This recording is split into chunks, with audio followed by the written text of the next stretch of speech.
Olá, meus irmãos, graça e paz a todos. Estamos de volta com mais uma aula da nossa escola bíblica e com muita alegria no coração, hoje nós damos início ao último sermão de Jesus no Evangelho segundo Mateus, o sermão profético. Esta é talvez a parte mais difícil em termos de profundidade, em termos de complexidade do ensino.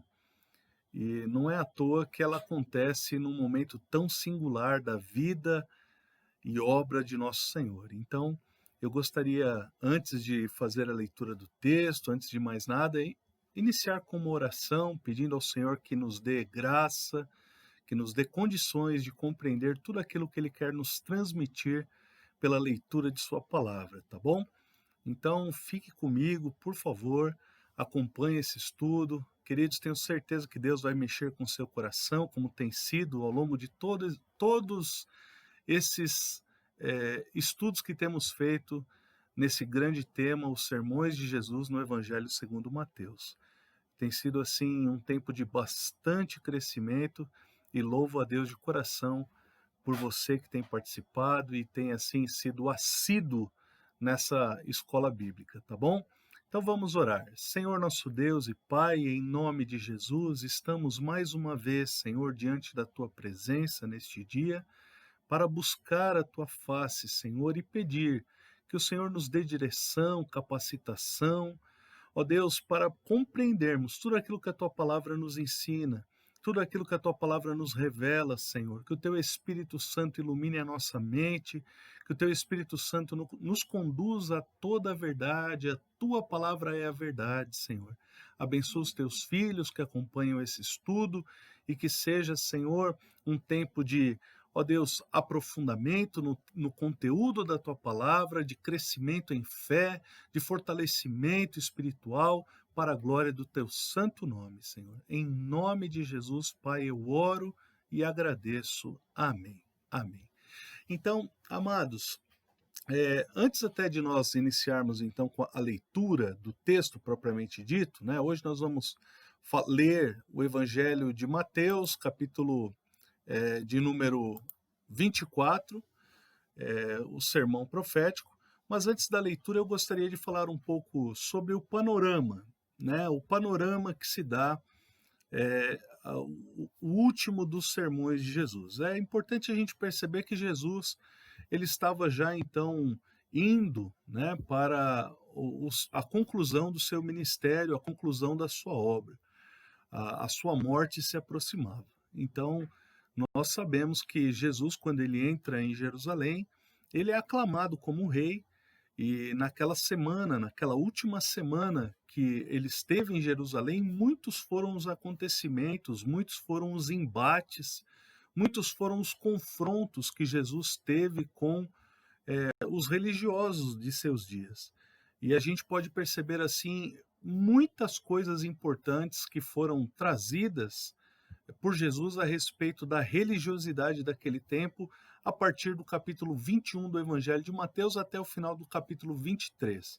Nós temos assim um conteúdo rico e que nos faz perceber os perigos de uma religiosidade que é fria, uma religiosidade que é mecanizada, uma religiosidade que se afasta da vontade de Deus, da graça de Deus, e que nada mais é que uma série de coisas que dizem respeito à prática ritualística e comportamental humana. Então nós temos assim um conteúdo rico para compreender, e quantos foram então os embates que o Senhor Jesus teve com esse movimento religioso de seus dias. Agora, é importante também nós ressaltarmos que o sermão profético ele é o último sermão, e sendo o último sermão, algumas coisas nos vêm ao coração para uma compreensão prévia acerca destas coisas. Veja, por que que o último sermão tem essa característica profética? Eu penso que o Senhor Jesus ele escolheu com muito cuidado quais seriam os seus últimos ensinamentos aos discípulos, quais seriam as coisas mais importantes. Por exemplo, nós olhamos a Santa Ceia, não é? A Santa Ceia ela não acontece logo após o batismo de Jesus, por exemplo, ou logo imediatamente após a convocação dos 12 discípulos. Isso foi deixado para os acontecimentos finais, para os momentos finais. Jesus tinha um propósito de preservar aquele momento, quando a intimidade com os discípulos tivesse realmente sido aperfeiçoada, crescido, e também quando os discípulos tivessem tido uma compreensão ampliada a respeito de quem ele era. De forma que os acontecimentos finais, eles são marcados por ensinos de uma profundidade elevada. Portanto, esse sermão profético, ele é um sermão que deve ser compreendido à luz de um cenário, de um momento, não é? Daqueles acontecimentos que antecederam a morte e a ressurreição do nosso Senhor. Portanto, é um sermão que está em destaque por fazer parte daquela última semana de Jesus em Jerusalém, antes de sua morte, tá certo? Então, esse cenário, é importante nós olharmos com bastante cuidado, irmãos, e percebermos, até para que compreendamos a profundidade e o desejo do Senhor de que compreendamos esse texto de uma forma toda especial, tá bem? Então, olha só, uma coisa que é importante, né? Quando a gente olha para os sermões de Jesus, a gente percebe uma evolução didática. São 5 sermões e em cada um há um aperfeiçoamento, um cuidado, não somente com os discípulos, mas com o ministério que eles haveriam de ter. O sermão profético, então, ele tem esse lugar, não é? Que é um lugar de conforto, é um lugar de descanso, é um lugar de acolhimento para com a igreja, no sentido de, olha, os acontecimentos vindouros serão acontecimentos difíceis, o fim de fato vem, mas eu estou com vocês, mas esse fim não é para a destruição de vocês, esse fim não é para a ruína de vocês, e tudo isso está embutido nas palavras do Senhor. Então nós vamos com bastante cuidado tratar dessas coisas a partir de agora. Eu vou começar a ler então o capítulo 24 de Mateus, dizendo o seguinte, olha, como diz a palavra do Senhor: tendo Jesus saído do templo, ia se retirando, quando se aproximaram dele os seus discípulos, para lhe mostrar as construções do templo. Ele, porém, lhes disse: não vedes tudo isso? Em verdade vos digo que não ficará aqui pedra sobre pedra que não seja derribada. Então, o capítulo 24 de Mateus, ele começa com esse evento, não é? Antes até do início propriamente do sermão. Os discípulos estavam com o Senhor no templo, era a última vez que Jesus visitaria o templo. A partir dali, ele se encaminharia para a sua prisão e condenação e morte, não é? Então, era o último momento. E, de repente, ele está saindo do templo com os seus discípulos, e os seus discípulos chamam a atenção de Jesus, dizendo: olha, Senhor, as construções, que pedras, que construção maravilhosa. E Jesus traz uma resposta que mexe certamente com o coração daqueles homens, porque ele fala assim: olha, vocês estão vendo tudo isso daqui? Não vai ficar pedra sobre pedra que não seja derrubada. E de fato, no ano 70 da era cristã, o templo de Jerusalém foi derrubado e até hoje ele não foi reconstruído. Nós sabemos que existe uma tentativa por parte dos judeus, há todo um projeto, um trabalho para que essa reconstrução aconteça. É uma reconstrução importante, há quem acredite que a partir dessa reconstrução que vem o anticristo, nós vamos falar disso em outro momento, mas, amados, veja, de fato, conforme a palavra do Senhor, no ano 70 da era cristã, o templo de Jerusalém foi completamente destruído. Movidos então por essa profecia acerca do templo, quando Jesus chega no Monte das Oliveiras, os seus discípulos o interrogam, os seus discípulos pedem que ele lhes ensinasse a respeito das coisas do fim. Então vejamos o que diz o texto a partir do versículo 13. Diz assim: no Monte das Oliveiras achava-se Jesus assentado, quando se aproximaram dele os discípulos, em particular, e lhe pediram: dize-nos quando sucederão estas coisas e que sinal haverá da tua vinda e da consumação do século. Amados, percebam que são duas coisas que eles pedem ao Senhor. Eles pedem o seguinte: quando, guarde essa palavra, quando sucederão estas coisas? E depois, que sinal haverá da tua vinda e da consumação do século? Perceba que no coração e na mente dos discípulos parece já haver algo consolidado a respeito da vinda do Senhor Jesus e da consumação do século. Para eles, parecia ser muito natural que o fim dos tempos, o fim de todas as coisas, estava intimamente ligado com a vinda do Senhor. Eles parecem não ter nenhum tipo de dificuldade com relação a esse entendimento. Mas eles gostariam então de compreender quando estas coisas aconteceriam e quais seriam os sinais que demonstrariam que o Senhor estava, portanto, às portas. E aí Jesus começa a falar o seguinte, versículo 4, ele lhes respondeu, vede que ninguém vos engane. Olha só que coisa interessante, o engano está presente desde sempre na humanidade, mas Jesus ele vem tratar de um engano de uma forma específica. Qual é essa maneira específica de que a igreja deveria tomar cuidado em relação ao engano?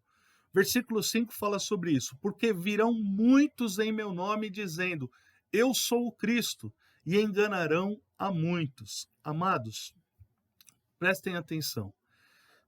O engano que o Senhor Jesus se referia, e esse engano, ele era, na verdade, um engano que mostraria sinais daquilo que o Senhor Jesus vai chamar de o princípio das dores. Aqueles acontecimentos que se dariam antes do tempo das dores, que é justamente o último tempo antes do fim. É como se toda a história vindoura, se pensarmos, ou se nós nos colocarmos nos dias de Jesus, toda a história vindoura, ela seria dividida então em duas fases, o princípio das dores e o tempo das dores. Esse princípio das dores, ele seria marcado então pela presença do engano. O engano que viria através de pessoas, de homens que se levantariam dizendo, eu sou Cristo. E estes enganariam a muitos. Veja, amados, não se trata de poucas pessoas, mas muitas pessoas acreditariam que estas pessoas que se autodenominariam o Messias, ou seja, pessoas com o poder de salvação, pessoas que resolveriam todos os problemas da humanidade, pessoas que trariam a solução, pessoas nas quais outros muitos depositariam a sua esperança.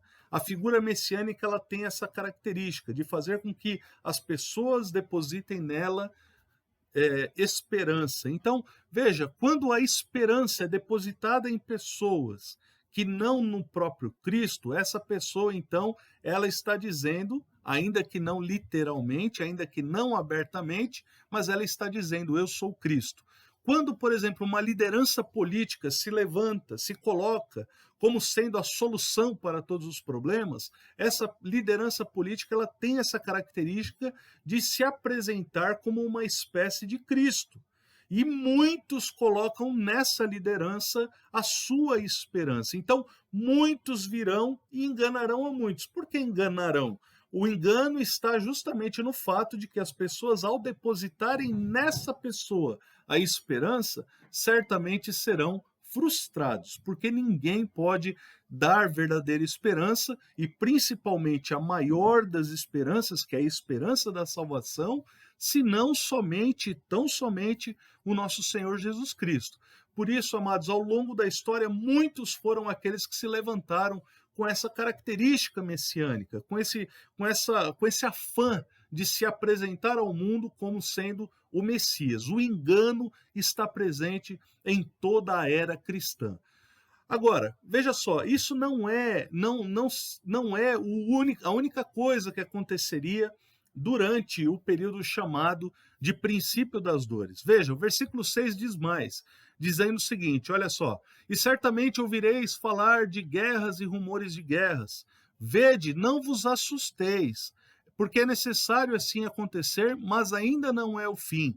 Porquanto se levantará nação contra nação, reino contra reino, e haverá fomes e terremotos em vários lugares, porém tudo isto é o princípio das dores. Então, Jesus está mostrando um cenário caótico, um cenário que aponta para um fim, não é? Então, esse cenário que aponta para um fim, ele é marcado pela presença de guerras, é marcado pela inimizade entre reinos e nações, pela presença de fomes e terremotos e destruição.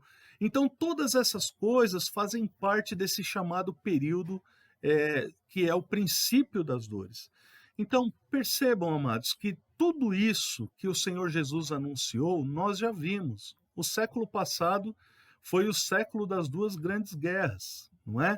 Então houveram duas grandes guerras mundiais no século passado, mas elas não foram as únicas guerras. Quantas foram as guerras, não é?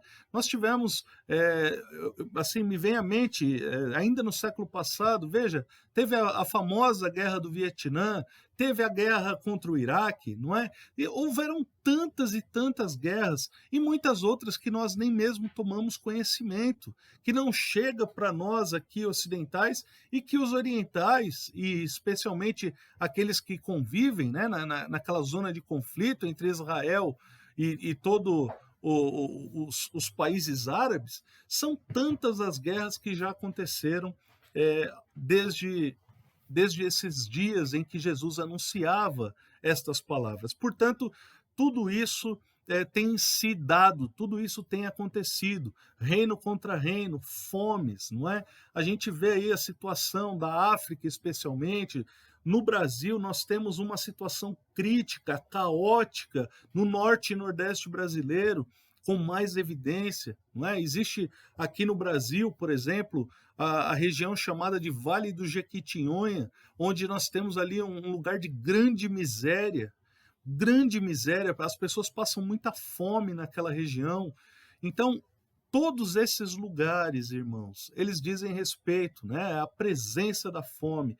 E os terremotos, né, a gente lembra recentemente aí, talvez um dos maiores de todos, que pelo menos dos que eu me recordo de assim próximos de nós, o terremoto que devastou todo o Haiti, não é? Mais de 100 mil mortos em um terremoto, mais de 100 mil mortos em um único terremoto. É a composição de todas as mortes que nós temos tido por toda o Covid, não é? Então, o Covid-19 matou no Brasil cerca de 107 mil pessoas até a presente data, e aquele terremoto no Haiti, de uma só vez, levou e ceifou a vida de mais de 100 mil pessoas. Então, as tragédias, né, são tsunamis, terremotos e por aí vai. Tudo isso ainda não é o fim.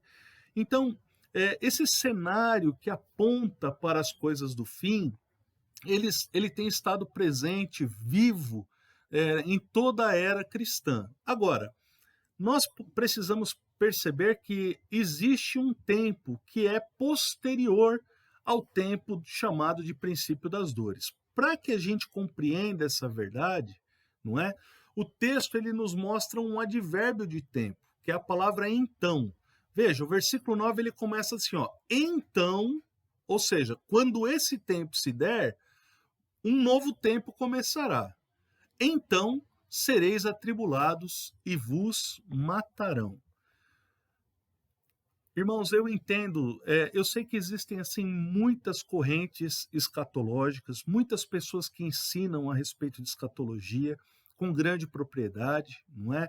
Há muitos que são que têm um aprofundamento nessas questões escatológicas e assumem algumas correntes teológicas a esse respeito. Eu não quero aqui me deter em nenhuma corrente escatológica para tratar do texto. Eu quero me limitar à leitura do texto e a uma observação do texto, de forma que, com o máximo cuidado, a gente possa extrair do texto o que o texto diz, sem nos deixar influenciar por estas correntes, tá ok?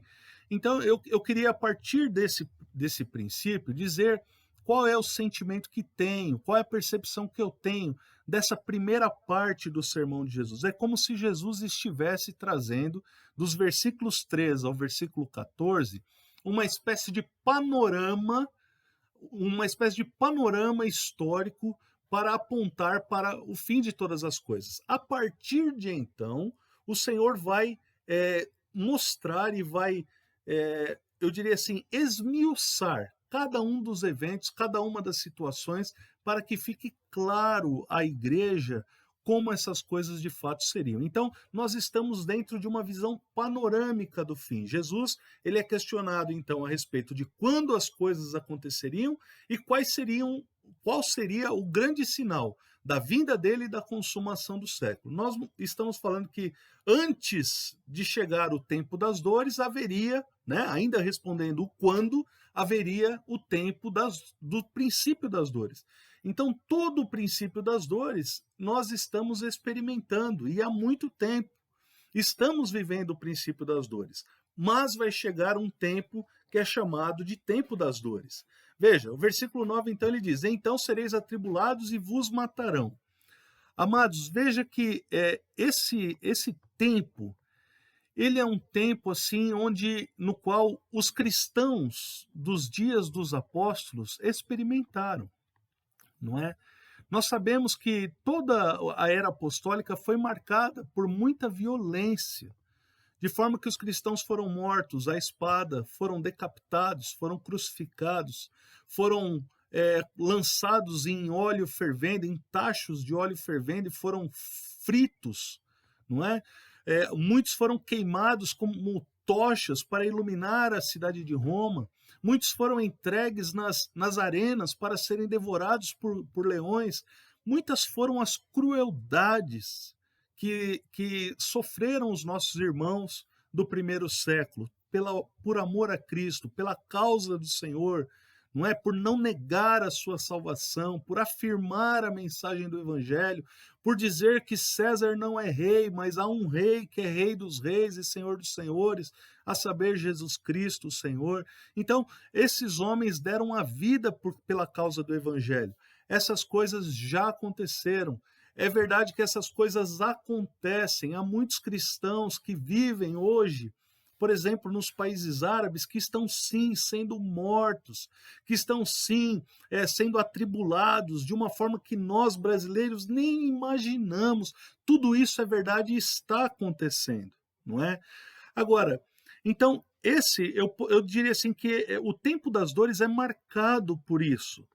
Agora, preste atenção, amados, uma coisa interessante a respeito de tudo isso. O versículo continua dizendo assim, olha, sereis odiados de todas as nações por causa do meu nome. Aqui eu vejo que pode haver identificação com a primeira era cristã, ou seja, com os dias dos apóstolos, mas isso tem se planificado nos dias de hoje. Preste atenção, irmãos. A Bíblia não está falando, o Senhor Jesus não está falando assim, sereis odiados de algumas nações, ou sereis odiados de uma determinada nação. Ele está dizendo, sereis odiados de todas as nações por causa do meu nome. Tem havido um grande levante contra a igreja do Senhor, contra tudo o que diz respeito ao Senhor. Perceba que todos os princípios cristãos, todos os valores cristãos, tudo que diz respeito à moral cristã, todas essas coisas estão num momento em que se faz necessário. Eu vou precisar conectar aqui a bateria do meu computador. Se faz necessário uma atenção e se faz necessário um cuidado para a nossa compreensão, amados. Então, veja, nos nossos dias, né, há um levante contra tudo que diz respeito a Jesus, contra tudo que diz respeito à sua palavra, contra tudo que diz respeito ao Evangelho, não é mesmo? E nós estamos vivendo esses dias. Então, nós estamos sendo odiados por anunciarmos, por crermos, por sermos firmes em relação a tudo que diz respeito ao Senhor Jesus. Agora, preste atenção, amados. O versículo 10, ele vai falar de algo que realmente nos faz perceber que o tempo das dores está já se fazendo presente, não é?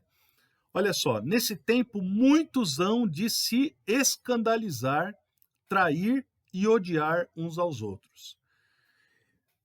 Do fundo do meu coração, eu não acredito que o tempo das dores já se iniciou.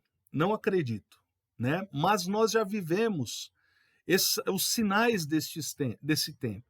Nós estamos na iminência de entrar nele de uma forma plena.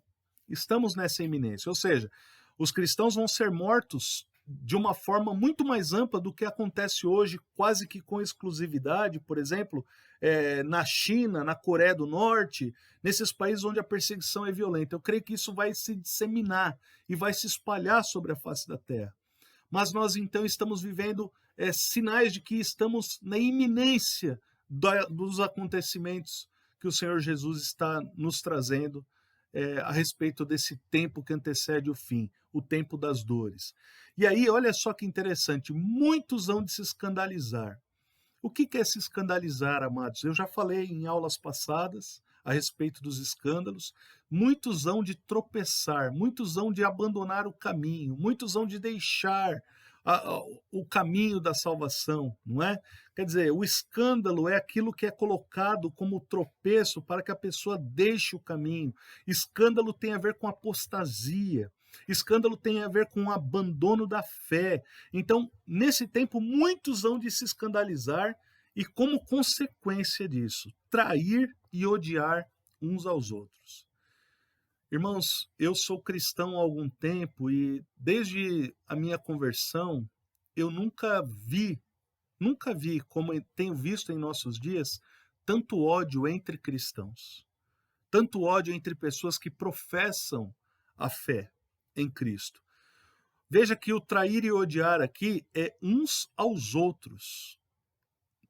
Jesus está falando da igreja, ele não está falando de pessoas fora do contexto da igreja. Ele está falando do seu povo.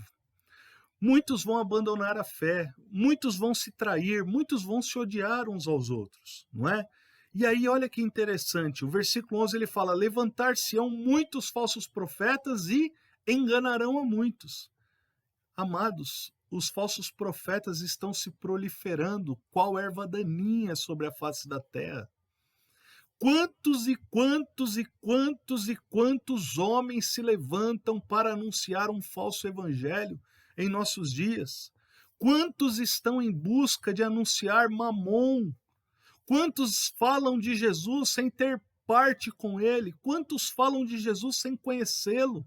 Quantos estão construindo para si impérios particulares porque são vendilhões da fé? Quantos são mentirosos, enganadores e que estão levando multidões ao engano e as pessoas estão embarcando nisso porque as pessoas não querem mais saber de Deus, mas eles querem saber o que Deus pode lhes proporcionar. Estão em busca de riquezas, estão em busca de prazeres, estão em busca de ter razão, estão em busca de aceitação. Eles não estão querendo conversão, não querem arrependimento, não querem reconhecer-se como pecadores e não querem atribuir glória àquele que tem glória. Por conta disso, meus irmãos, os falsos profetas eles estão se proliferando e eles estão crescendo e estão se multiplicando. E estão enganando a muitos. Esse tempo é hoje, não será não, é agora, está acontecendo agora. Abra a sua internet e escolha muitos estão por aí anunciando, quantos estão tendo milhares, centenas de milhares, até milhões de views e anunciam pelas redes sociais uma palavra frívola, uma palavra enganosa, uma palavra que nada tem a ver com o evangelho de nosso Senhor. Aprisionam a mente e o coração das pessoas.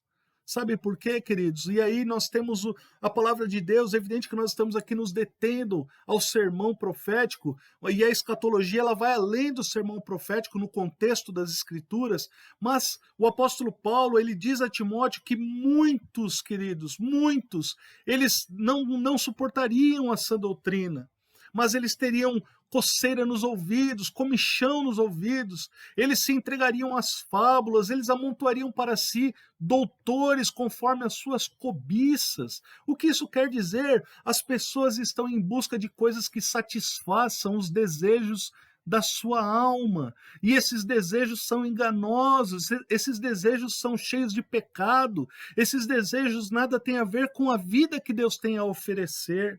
E é por isso que esses falsos profetas estão se multiplicando. E é por isso que tem havido tanta traição, tanto ódio, queridos. Porque o evangelho está sendo colocado de lado, porque Jesus já não está se fazendo presente nesses centros de religião, porque são vendilhões de uma fé que não é a fé verdadeira. Então, o versículo 11 está nos dizendo: levantar-se-ão muitos falsos profetas e enganarão a muitos. E aí, queridos, vem a terrível e mais, talvez assim, mais assustadora de todas as advertências das Escrituras Sagradas. Irmãos, isso é coisa séria, que você, por favor, meu irmão, por favor, minha irmã, em nome de Jesus, eu faço aqui um apelo enquanto faço e preparo essa aula para você com todo o amor. Ouça o que diz o Senhor Jesus, meu irmão, ouça o que diz o Senhor Jesus. Ele diz, versículo 12, por se multiplicar a iniquidade, o amor se esfriará de quase todos. Veja, queridos, o pecado está presente por causa justamente desses falsos profetas, por causa justamente dessas coisas que estão presentes na vida da igreja, os escândalos, as traições, o ódio, tudo isso se faz presente e por causa disso o amor está se esfriando.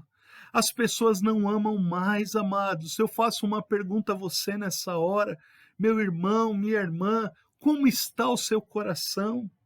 Você tem guardado o seu coração? Você tem guardado a sua vida? Você tem guardado a sua intimidade com o Senhor para poder suportar esses dias, queridos? Ainda não estamos no tempo das dores na sua plenitude. Nós estamos na iminência de entrar, mas ainda não chegou. Estamos vivendo assim uma espécie de prelúdio destes acontecimentos finais, e é importante que nós compreendamos que o amor está esfriando. Não é de alguns, queridos, é de quase todos. E eu pergunto, como está o amor em teu coração? Quando você se refere a alguém que você talvez não tenha tanta simpatia, que tipo de sentimento tem enchido o teu coração? É amor ou é ódio? Quando você se refere a alguém que te fez algum mal, que tipo de sentimento tem enchido o teu coração? Amor, misericórdia, compaixão ou é ódio? Veja, queridos, hoje nós estamos vivendo uma época em que o perdão já não existe. Falei sobre isso na última aula. Falei sobre isso, sobre este sermão maravilhoso que o Senhor Jesus proferiu, o quarto sermão, dizendo que o perdão é o cerne da vida cristã e nós não estamos mais querendo perdoar. Nós não estamos mais dispostos a perdoar, nós estamos agindo como aquele credor incompassivo. Estamos encerrando na prisão aquelas pessoas que estão nos causando mal, fazendo mal aos nossos corações, e às vezes por coisas pequenas, por coisas irrisórias, por questões que não têm nada a ver com a vida e a experiência e a prática cristã, amados. Em nome do Senhor Jesus, por favor, atenda a este apelo. Visite agora o seu coração, meu irmão e minha irmã. Como você tem se comportado? Como você tem enxergado a si mesmo? Como está o amor no seu coração? Veja, queridos, o amor, a frieza a respeito do amor, ela se dá antigamente para os cristãos. O tempo de comunhão, o estar na igreja, o fazer parte, era uma alegria, era uma alegria. Não é? O Salmo 133 era vivido, experimentado em regozijo no meio do povo de Deus. Ó, quão bom e quão suave é que os irmãos vivam em união. Naquele lugar o Senhor ordena a sua bênção. Não é? Antigamente isso era tão evidente, era tão palpável, era de uma experiência tão legítima e verdadeira. Hoje as pessoas vão participar das reuniões e as pessoas ficam medindo umas às outras, olhando se a roupa é bonita, que carro que chega, não é? Quanto vai dar de dízimo, cuidando dessas coisas com pensamentos que não são próprios do povo de Deus. Irmãos, em nome de Jesus, o amor, ele deve ser o vínculo entre nós. O amor do Senhor deve nos unir, o amor do Senhor deve nos guardar, nos proteger, nos livrar dos escândalos, nos livrar das traições, do ódio. Como tem estado o teu coração, meu irmão e minha irmã? Em nome de Jesus, veja como isso é profundo, não é? Então, os tempos estão aí, o tempo é esse, amados, o tempo é esse. Então, podemos afirmar com toda certeza, e por se multiplicar a iniquidade, o amor de todos, ou o amor de quase todos, se esfriará. E aí Jesus traz uma promessa: aquele, porém, que perseverar até o fim, esse será salvo. Não aquele, esse. Esse qual? O que perseverar. A perseverança é a marca do povo de Deus, dos santos de Deus. Queridos, se nós não entendermos que pela fé é necessário um esforço pessoal, se nós tratarmos a graça de Jesus com irresponsabilidade, se nós olharmos para o que o Senhor fez por nós e reagirmos a esse acontecimento há 2000 anos atrás de forma leviana, fazendo a obra do Senhor relaxadamente, negando tudo que diz respeito à vontade de Deus para uma experiência legítima na comunhão dos santos. Queridos, não se deixe enganar. Essas coisas denunciam que a perseverança não está presente. E a perseverança aqui diz: o que perseverar até o fim, esse será salvo. O que persevera até o fim, amados, ele preserva o coração. O que persevera até o fim, ele preserva o amor. Ele não entra naquele grupo do quase todos. Ele não entra naquele grupo de que quase todos se esfriou o amor, mas ele é preservado justamente pela sua perseverança. Ele luta contra os seus sentimentos, ele luta contra as suas emoções, ele luta contra as investidas de Satanás contra a sua vida, e ele não faz sozinho. Jesus não está dizendo que a perseverança é uma atitude unilateral do cristão, de maneira nenhuma. A perseverança ela é acompanhada pelo próprio Senhor, Ele está conosco até o fim, Ele nos prometeu isso: eis que estou convosco todos os dias, até a consumação do século. E, portanto, Ele está conosco. E, portanto, nós podemos contar com a sua presença. Ele nos enviou o outro Consolador que habita em nossos corações, amados. O apóstolo Paulo fala com todas as letras: não entristeçais o Espírito Santo. E quantas vezes o Espírito Santo tem sido entristecido pelos pecados pueris, pelos pecados infantis, pelos pecados mais inescrupulosos que às vezes entram também, não só os pecadinhos, mas os pecadões que fazem parte da nossa vida e que precisam ser eliminados e que precisam ser mortificados juntamente com a nossa velha natureza, para que o Espírito Santo estabeleça sobre a nossa vida o governo de Cristo, a mente de Cristo, para que o reino de Deus que está dentro de nós transborde de nós, amados. Essa é a única forma de nós vivermos e sermos vencedores em Jesus. É dependendo dele, é contando com a presença dele, é vivendo para ele, é estando nos lugares onde ele deseja que estejamos. Preste atenção, como tem sido a sua caminhada, irmão, minha irmã, por favor. Veja, aquele que, porém, que perseverar até o fim, esse será salvo.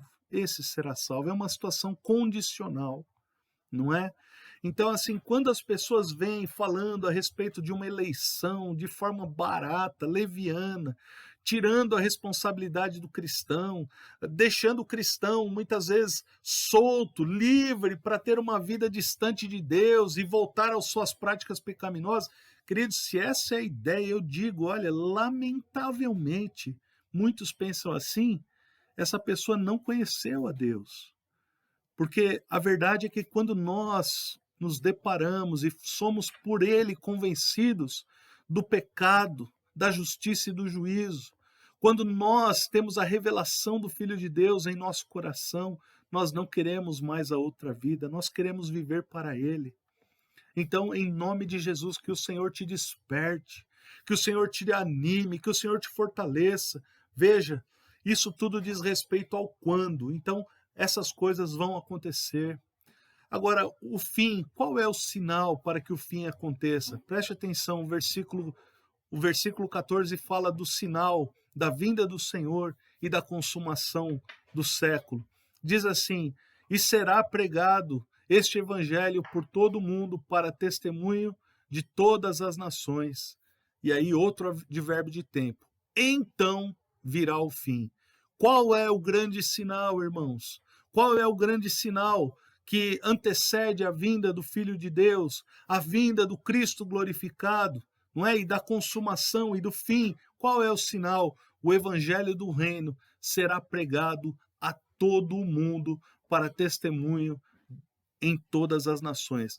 Preste atenção, irmãos, hoje nós temos a internet, tem sido um grande veículo de comunicação. E o evangelho está alcançando muitas vezes. Eu posso estar ministrando essa aula e nem sei o que Deus pode fazer, a quem Deus pode levar essa mensagem. Percebe? Há muitos homens de Deus que têm anunciado o evangelho, cujas mensagens estão sendo gravadas e têm chegado a pessoas que nunca tiveram a oportunidade de ouvir a respeito de Jesus e hoje têm chegado com velocidade. É verdade, existem aqueles países chamados de cortina de ferro, como é o caso da China, onde a perseguição é absurdamente forte contra os cristãos, como é a Coreia do Norte, talvez o pior de todos os países em termos de perseguição. Nós sabemos que, por exemplo, a Nigéria é um dos países que mais mata cristãos e a perseguição ela culmina na morte daqueles que professam a Cristo. Contudo, irmãos, nesses lugares onde a perseguição é forte, há uma graça superabundante também sobre aqueles irmãos. Muitas vezes a gente pensa assim, coitado daqueles irmãos que estão morrendo por causa do evangelho. É verdade, é lamentável, isso dói na nossa alma, de pensar que os nossos irmãos estão sendo mortos por causa do evangelho. Mas ao mesmo tempo, eles são bem-aventurados, irmãos. Eles é que são felizes de fato. Sabe por quê? Porque eles estão vivendo com fidelidade e perseverança na causa do evangelho. Aqui no Brasil, muitas vezes nós não temos esse nível de perseguição.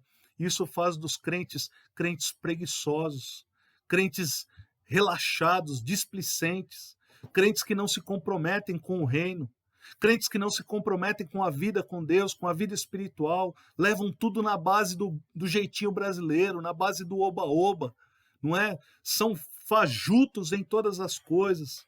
E eu quero fazer o apelo em nome do Senhor Jesus, meus irmãos, na nossa igreja que não haja isso jamais. Que os irmãos se fortaleçam na fé de nosso Senhor Jesus Cristo. Irmãos, o nosso Senhor está às portas. O evangelho está alcançando o mundo todo. E muito em breve, esse tempo da tribulação, ele vai estourar. O tempo da grande tribulação vai acontecer. O tempo que é o tempo das dores, ou a grande tribulação, ele vai acontecer e a igreja vai passar por ele. O texto deixa isso muito claro. Não é?